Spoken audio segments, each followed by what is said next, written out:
Good evening, it's 7 o'clock. Welcome to the St Melian International Resort in the Tamar Valley, just a few miles from Plymouth. I'm Michael Checker, live on BBC Radio Devon tonight. We're here to turn the spotlight on the justice system.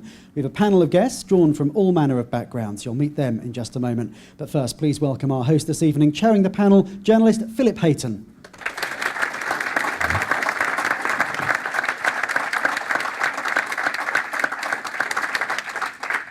Thank you and welcome to A Question of Justice.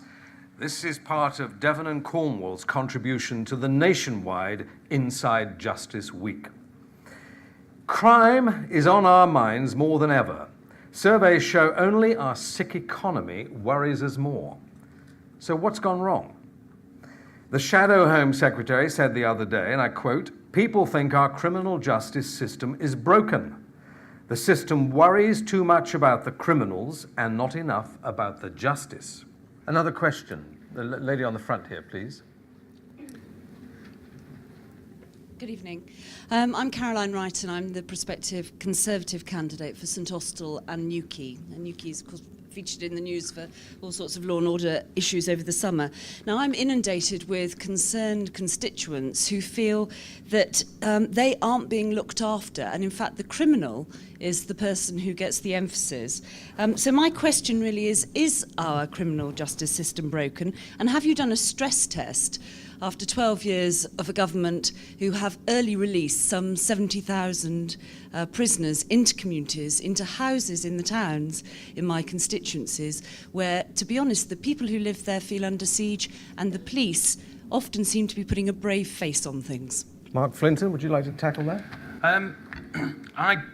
I don't think the prison system is broken. I think the prison system is facing the challenges that everyone else is facing right now. It's no secret that the economy is problematic at the moment. I think not just public services, but also the private sector are having to face efficiency savings and be more efficient and effective where they can. This relates in some cases to the bureaucracy point that was made on the previous question. One of the main areas of growth within public services has been bureaucracy, I think, and that's been an evolution in response to the demand for ever more facts and figures and measurement of what we do and how effective it is. If we go back to the very first question about does prison work, well, the only way you can know is if you measure it, and measuring takes time, takes effort, takes notation and takes paper, unfortunately.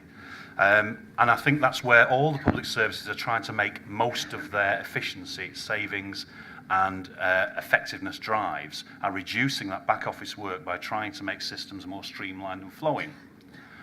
In terms of release arrangements, I'm not in a position to comment on national issues. This is a local forum, so I couldn't really make a comment on a national issue. However, it is a fact that well in excess of 95% of people held in prison are going to re-enter the community.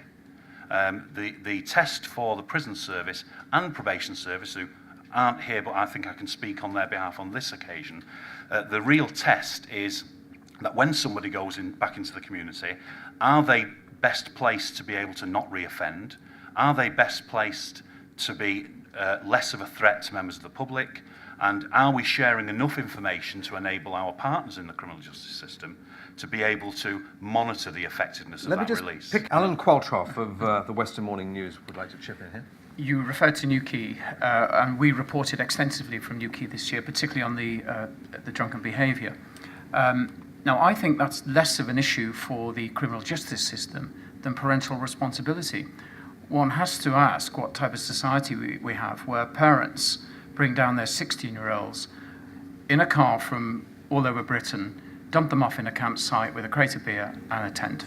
And I think there's other issues that need to be addressed over that issue in Newquay this year. The debate will continue. Thank you all very much for joining us this evening, and goodbye.